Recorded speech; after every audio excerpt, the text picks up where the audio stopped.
Okay, algebra 2 skills number 33, radical equations.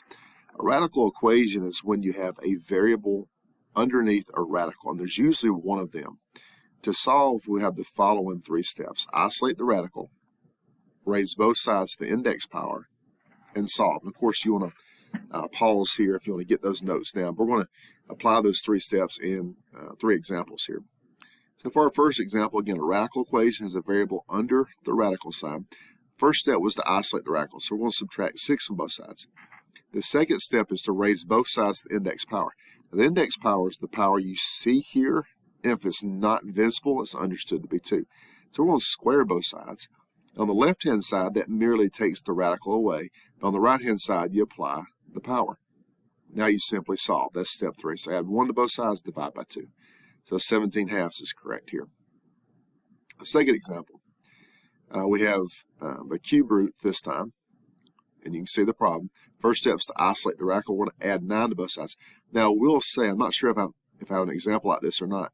If you have an even index and it's negative after you isolate it, then it would be no solution. You can't have an even index have a negative. But here's an odd index, so you're okay. So step 2 would be to raise both sides to the index power, in this case the third power. Again, it simply takes the radical away on the left-hand side. You apply it on the right-hand side. Remember, an odd power with a negative is going to stay negative. And divide both sides by -5. So 25 would be correct here. A third example. Okay, so now this time we have this free x, which is going to require a little more work for us. The radical's actually already isolated here. So we're going to go ahead and square both sides. Remember, it's the index power. And in so doing, a common mistake would be to try to say x squared plus 81, just that quick, but it's not that quick. You have to multiply x minus 9 times itself. So I trust you know the FOIL process. If you're watching this video, you'll probably already covered that. So you just want to FOIL that out, multiply 4 times, first outside, inside, last, or distributed properly. Now this is a quadratic equation. So what we need to do is get everything to one side. So first we're going to combine these two like terms, get -18.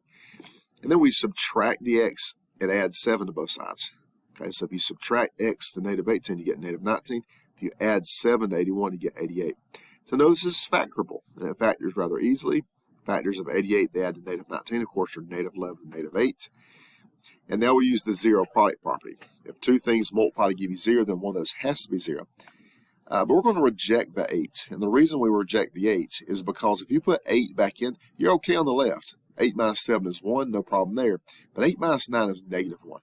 And like we said, you can't have an even index, the index is 2, come out negative. Okay, 11 is fine because 11 minus 9 is 2.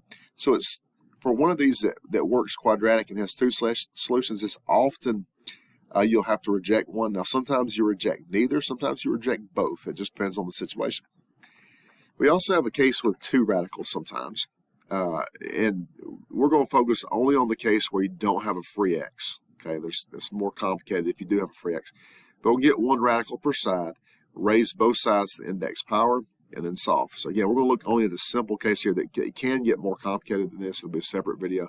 But here we have the 4th root. So we're going to raise both sides to the 4th power. And that simply gets rid of the radicals. And now you just solve like normal. Subtract x on both sides and add 9 to both sides. X equals 6. So radical equation.